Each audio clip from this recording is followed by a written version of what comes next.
respected dear audience, this is Professor Madhav Gadgil for us. Not a person, but a phenomenon. If for people like you and me, this planet is just merely a place to live in, for Sir, it is a feeling. With most respectful regards, may I welcome Gadgil Sir to this webinar and to address to give the keynote address. Welcome, sir. Thank you, madam. It is certainly my pleasure to be with you and to address this meeting of Vidyabhasa Kendra, Kerala. I presume your audience is from all of India, but anyway, I may start by saying Suhurdakale Yallavarikum Namaskaram in a proper Malayalam fashion that I have been taught. In any case, I believe, and if you may kindly start my PowerPoint presentation, then I will go ahead with my talk. Kindly start my PowerPoint presentation.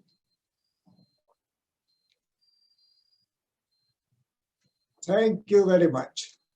So, as I said, I was very happy to be invited to talk on this topic, engaging teachers in eco-restoration efforts. It's a topic very close to my heart. I have been a teacher, well, not at the school level, but at the college and at the university level, all my life. Essentially, I started this career in 1963, I guess. Yes, 1963 as a Dakshina Fellow of Mumbai University, and I've continued teaching right to this date. And I have also had extensive interactions with school teachers. Next slide, please.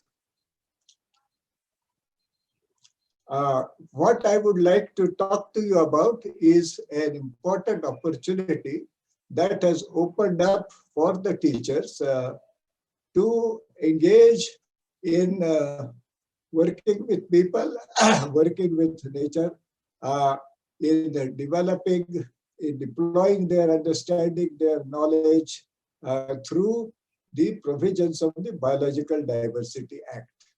This Biological Diversity Act was passed in 2002 as a consequence, as a follow-up of our joining the International Convention on Biological Diversity. And the convention's guidelines very explicitly said that the local people, with their detailed understanding, knowledge, traditions of taking good care of environment, both sustainable use and nature conservation, they should have a prominent role in follow-up of the Convention on Biological Diversity. So it was appropriate that the Indian Act should follow these guidelines. We are in fact obliged to follow these guidelines if we are party to the convention. And the Act said that every local body shall constitute a biodiversity management committee within its area for the purpose of promoting conservation, but not just conservation without use, sustainable use. And then documentation, of course, is essential. But the purpose of documentation is to put these objectives of conservation, sustainable use on behalf of the local communities.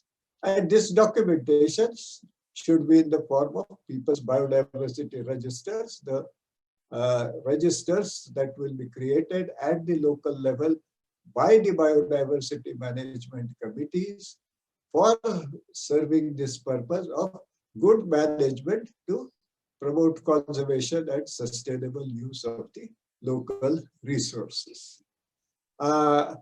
Unfortunately, this clear provision in the Act has been vitiated because the Forest Department has captured the implementation of Biological Diversity Act and has formulated rules that have completely taken away the management function from biodiversity management committees. They are nowadays supposed merely to prepare lists, and in fact, again, in violation of intellectual property of local people, are supposed to state the medicinal uses and names of the medicinal use practitioners. This is quite improper. So currently, I must admit, and which is a very regrettable state, that the implementation of Biological Diversity Act has removed the role of the local communities from any purpose which is meaningful. And this is something that we, the teachers, all of us, all conscious citizens also must react to and must ensure that the original provisions of the Act, in line with the Convention on Biological Diversity, they should be implemented. Next slide, please. So, I have been engaged in experiments with school teachers, college teachers in implementing the Act in its original form, which is the right way to do it. So, in that case, the Biodiversity Management Committee will constitute a study group, which will include the local biodiversity committee members who may be interested in this effort, and to help with the technical issues, students and teachers from colleges, high schools nearby, some volunteers from community-based organizations or NGOs, and within the community also there will be knowledgeable individuals representing different user groups. As you will see a little later, for example, the fishing community, they know a lot about fish. So there could be knowledgeable individuals from the fishing community. There may be, in the particular area we have been working on, the forest dwelling Adivasi Gond tribal community, and they have tremendous knowledge of the local ecosystem and including medicinal uses and a whole range of other uses.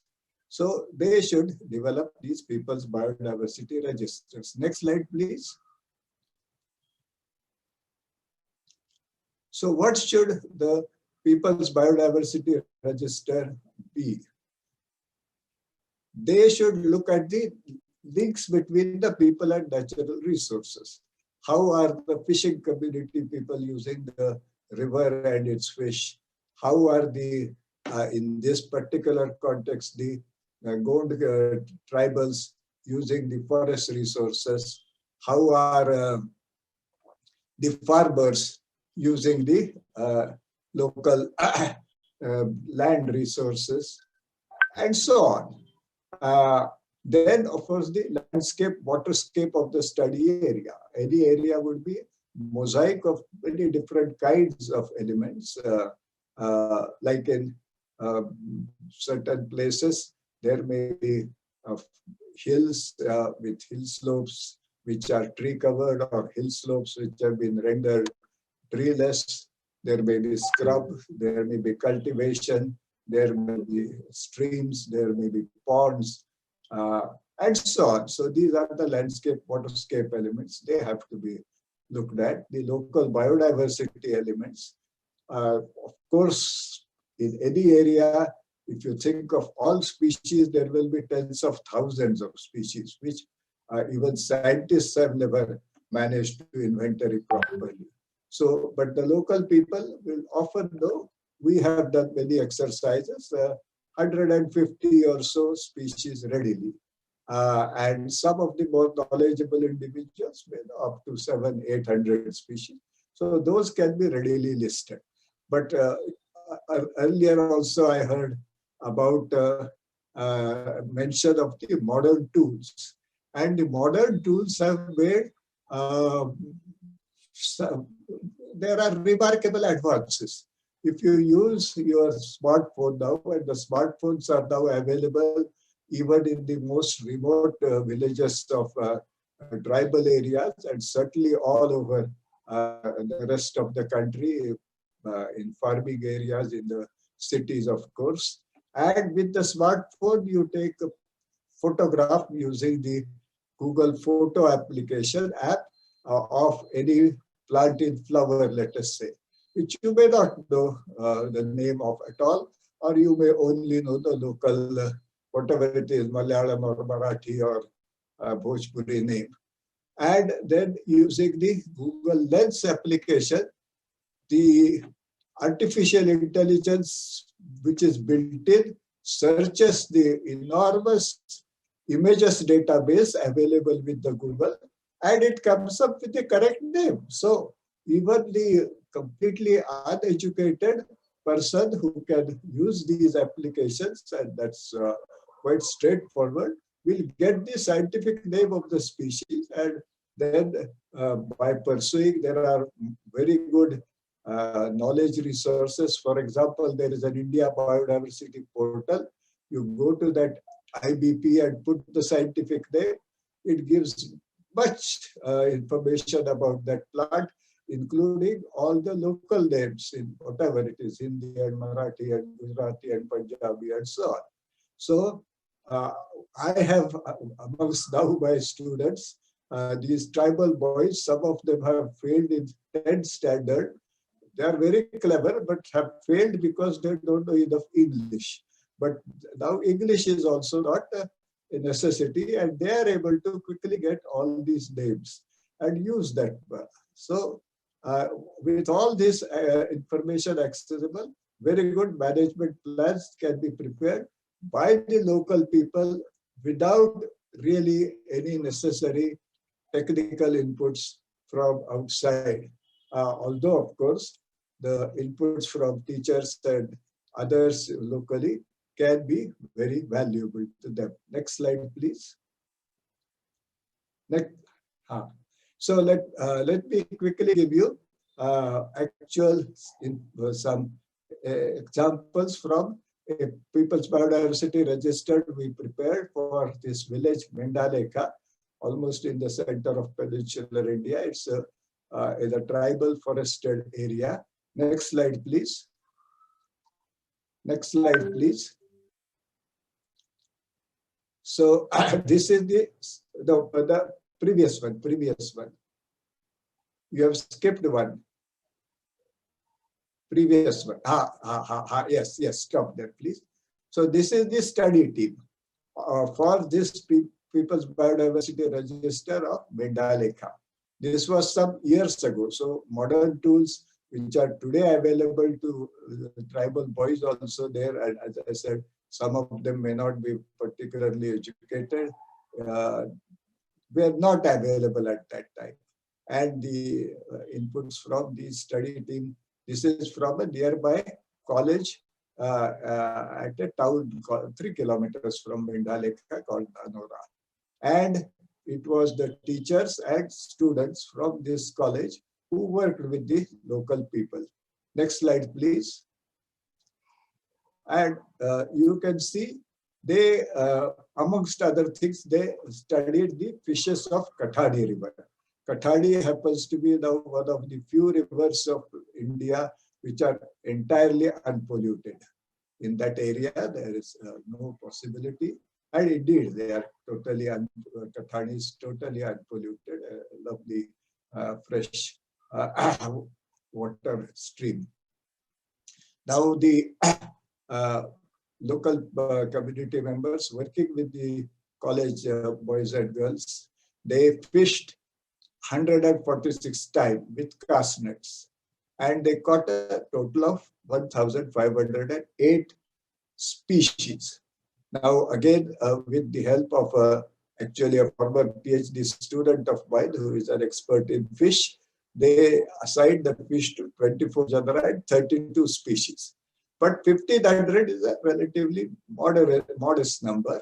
And there are statistical techniques to estimate how many species there must be in the river altogether for 1,508 individuals sampled to represent 32 species. Estimated number is 64. And the viewers, who are the professional fishing community, had names for 63 different species. So essentially, they knew every species. And the Gonds, who are tribals and they catch fishes primarily to eat at home, knew for still quite a number, 43. Next, please. They could then look at the changes in the fish community over time, and they noted that 5 species had gone totally extinct. One of these is this well-known species, Angela bengalensis. It's a freshwater eel which migrates to the sea to breed and comes back. So they began discussing, the local community members began to discussing that obviously there have been these extinctions and we must take action. Next slide, please. And they made the following decision that we must stop using all poisons, whether vegetable poisons, such as based on these species, and certainly chemical poisons, such as pesticides, which were beginning to be used to catch fishes. So they made a decision on this ban and then communicated to the neighboring villages in their traditional organization. It's called Ilaka, the Gond organization, and all 32 villages have agreed to observe the ban, and for more than 10 years now, the ban is effectively in place and the fish community is actually making a recovery. This is part of what we are talking about, an interesting example of eco-restoration. Next slide, please. I am afraid that we must face up to the fact that the Forest Department, which has captured all this so-called nature conservation efforts and including biological diversity documentation, is a very defective instrument for conserving and promoting eco-restoration. Britishers created this department to confiscate the well-wooded community lands guarded by India's village communities without any compensation. With British landed, they described India as an ocean of trees. And much of that ocean, almost all that ocean, was guarded by the local village communities. So they just constituted this department to confiscate it. And because of that, right from the beginning until today, it has local people and forest department have an exceedingly adverse relationship. And actually, you talk to them and they officially declare in democratic India that people are our enemies. Can you imagine that a government agency officially declaring that India's people are their enemies? And that's what Forest Department does. And they refuse to work with Jila Panchayats, refuse to work with Gram Panchayats. They are not part of democratic India and they are getting away with this. So I think because of that, of course, common people are equating environmental protection with coming under stranglehold of Forest Department, and they don't want conservation. This is happening all over. In Kerala, I was involved in preparing and submitting a report called Western Ghat Ecology Expert Panel Report. The feelings were people were made against the implementation because of the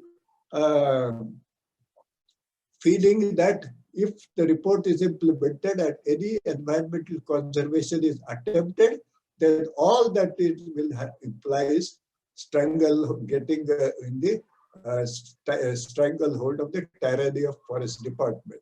This is the real barrier in India today for environmental conservation and eco-restoration, and we must overcome this. Next slide, please. Next slide, please. And there is every indication that it is the previous slide, please. You're jumping. You want me to stop also? Please tell me, but don't jump. So people have the good tradition of taking care. For example, the Bishnois of Rajasthan are a shining example. Goa is even today green because Portuguese did not dismantle the village community organizations. And even today, it is the people who are protesting against violation of Goa's forest by railway lines, and the forest department is keeping silent. And in Madhya Pradesh, forest department has gone ahead and proposed that 40% of the forest should be handed over to industry to destroy. And it is the people of Madhya Pradesh who have protested. So we have to, the teachers, everybody must work with the people at the grassroots to take charge. And next slide, please. Next slide, please. And for this, they can and they should be paid. The Biological Diversity Act in its original formulation allows for payment of conservation service charges. And we must pay people for conservation services. Next slide, please. Next slide, please. Now, one very interesting and for me, very fortunate situation is arisen in the Gadchiroli district, this tribal district where this Mendaleka example came from, where they have been given community forest resource rights, and the village communities are now bringing about a sea change.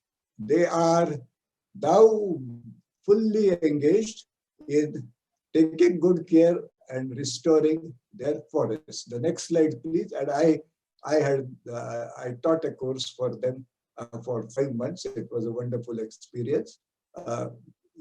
And in this new era of their empowerment, they have started not only taking care of the resources they are entitled to use in a sustainable fashion, but on their own, they are setting up new nature reserves in their traditional system. They are called pengedas. Anyway, these are various kinds of sacred grounds, which examples of which once covered all of country, but are even today to be found in many areas. Next slide, please. Next slide, please. So I want to conclude by saying that this Biological Diversity Act, it's for implementation and working with the field, people in the field, while contributing to safeguarding nature and restoring it back to healthier state, is the most desirable, wonderful opportunity for teachers of the country. And I would like to urge them to seize this opportunity. Thank you very much for this patient listening. Thank you so much.